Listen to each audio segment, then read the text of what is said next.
Sanibonani, football lovers. Welcome to Sportsibong Zekamalambong Inkosi. I hope nikahle niyaphila. I have some things nje ukuthi I'd like us to discuss, especially what is happening currently in Naturena. You know ukuthi there's a situation uKhanyisa Mayo that finds himself in, whereby we know ukuthi how it came about for him to sign for Kaizer Chiefs. And we know it is not an easy deal for Kaizer Chiefs ukuthi bakwazi ukuthi by maintain and honor their end of the bargain, because this deal doesn't come with an option to buy, but it is an obligation to buy. So simply means with Kaizer Chiefs, no matter what happens at the end of the season, they have to buy him, because they put a clause of about $600, which is approximately 10 million rand for Ukhanyisa Mayo. So now Kaizer Chiefs have to be concerned about if Ukhanyisa Mayo doesn't live up to expectations, what should be the decision be? Ukuthi bayamthenga, they raise funds ngokuthi baqhubeka badlala kule CAF Confederations, because I think the more you play and you advance to stages that are coming, the more you generate imali, as we did must qualify to the group stages. So now Ukhanyisa Mayo, obvious, his heart is at Naturena, because that's what made him good as a signer with the Kaizer Chiefs, because Sid Ramovic made it clear ukuthi there's no space for him kusi replace that. So the best way was to loan him to Kaizer Chiefs. So Kaizer Chiefs now by tiqabeza laphana ke ngokuthi nayi price tag ka 10 million and you are obligated to sign him. So for now there's no player that has a pressure than anyone else in Naturena than Ukhanyisa Mayo, because he'll try by all means ukuthi deliver, even though kwamanye ama games it becomes difficult for him to do so, because I think naleya incident yakhe ukuthi akhiphe ushukela etiyeni lela goal leli that was supposed to be igol kaPule Mori, it's his way of trying ukuthi awin ama fans we Kaizer Chiefs and trying ukuthi register as more goals as possible, so that the Kaizer Chiefs can be convinced ukuthi no, this is our main guy.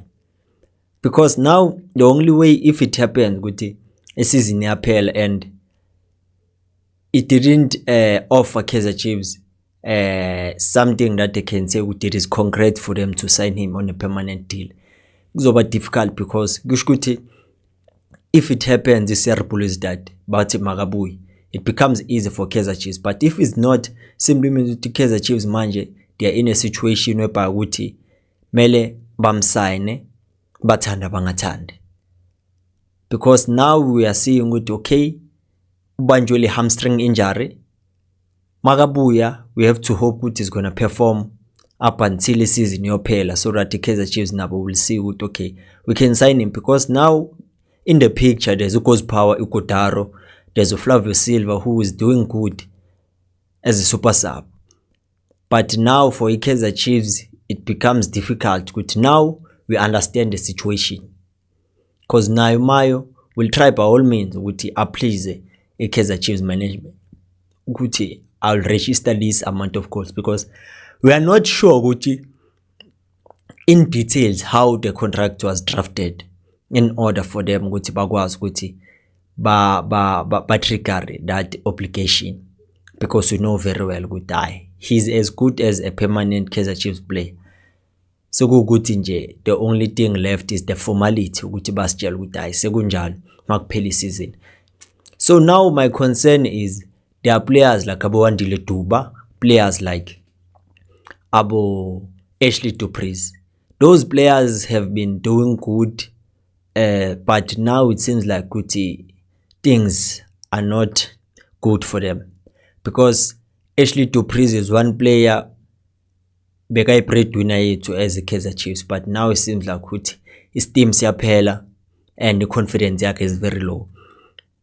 And I understand personal matters, we don't bring them into the club, because one can understand that he recently lost his father, and obvious if you lost someone that is close to you, and it becomes difficult for many people ukuthi bakwazi ukumove on, because you can see ukuthi he was close with his father. But now izinto the way zenzeka ngakhona, it seems like ukuthi is gonna fall out of favor from Kaizer Chiefs, because the way the season started is the same like last season, whereby with last season when the season started, coach Nabi was relying more on Uchivavir. Now we saw ukuthi they were trying ukuthi baqalise ngubani uDuba, sadlala ama games kwenziwani, kwafika iplayer like uSilva, kwafika iplayer like uKotaro, and the player like uKhanyisa Maya.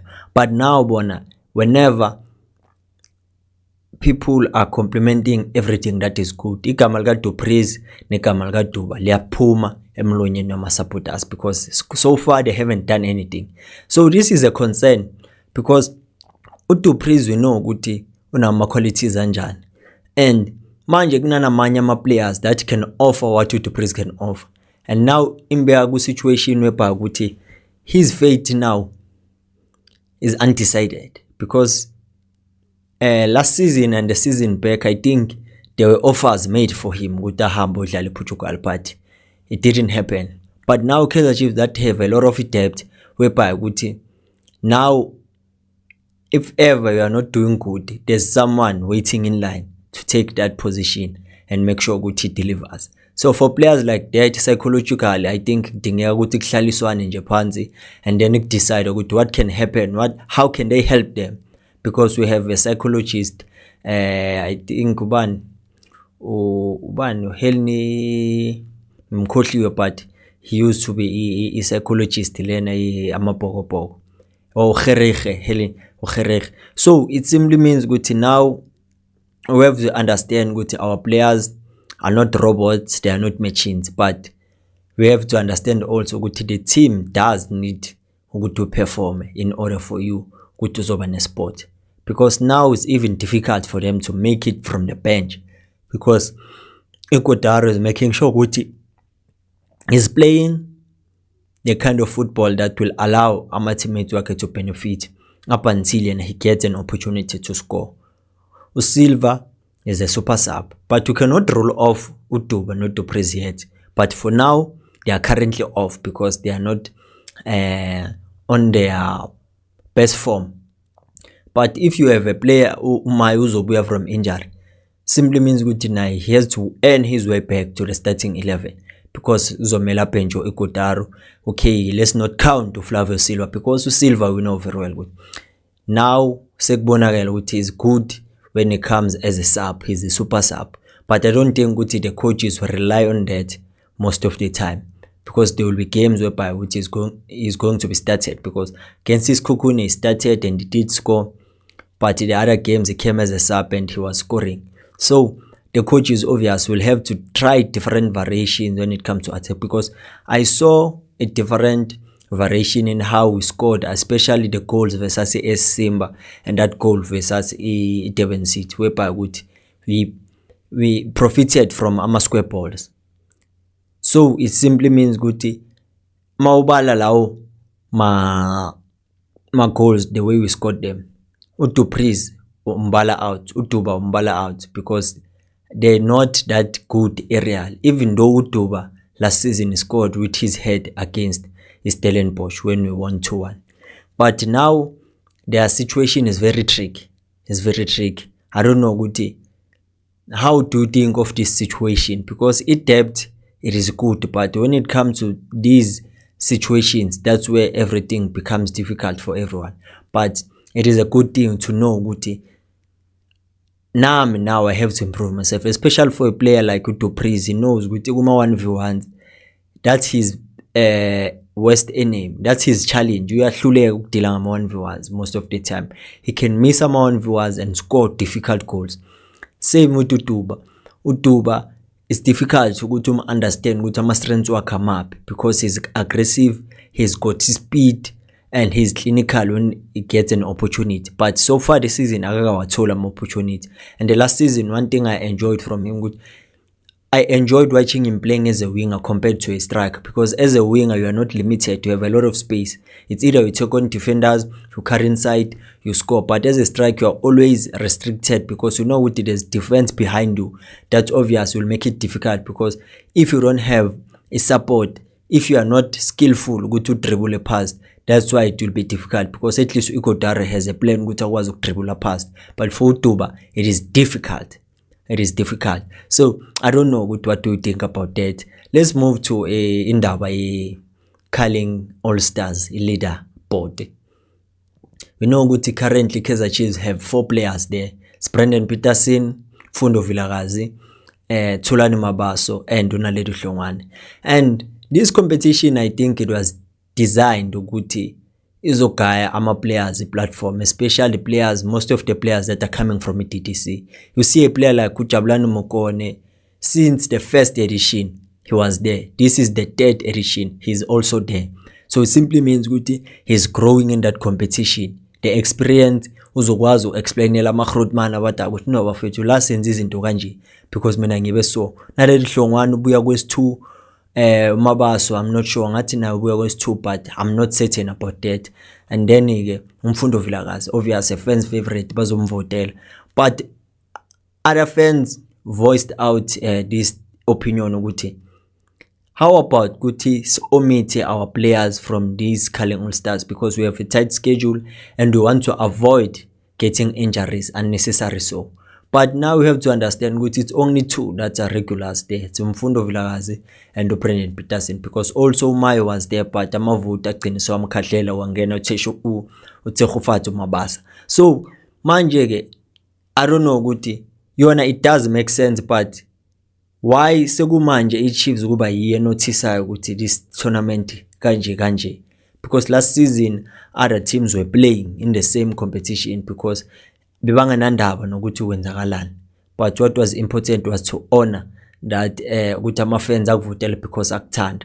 This is the only tournament whereby ukuthi ama-fans have an opinion ukuthi this is the lineup we want, even the coach that they vote for. So now if ever we decide ukuthi thina sifuna ukuzikhipha la, I don't think ukuthi it will be a good thing, because for a player like Mabaso and also Hlongwane, for them is going to help them ukuthi bathole even more exposure, because abaka feature that much kwi senior team, but mabazoqhubeka badlala ku local All Stars abantu bayabona ukuthi okay, this is how we can measure the progress of these youngsters, since well most fans don't watch ama games with DDC, they are focused on the senior team.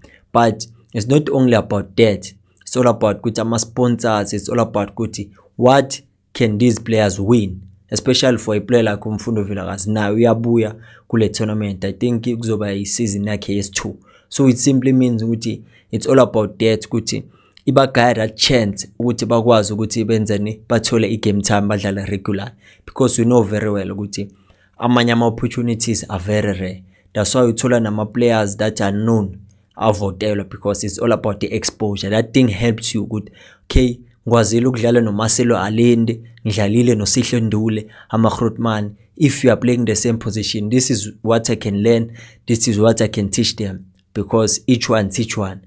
So it's all about that. But if we're gonna gatekeep our players because we sisabela ama-injuries, yes, injuries something engeke uyibalekele, ngakuthola ngisho noma ungadlala uKarling All Stars noma ungadlala, but the good thing ukuthi asibayekele badlale laphana and honor ifiso zama-fans. So I don't know what do you think, because nawabona nani lapha in the screen ukuthi agcwele i4.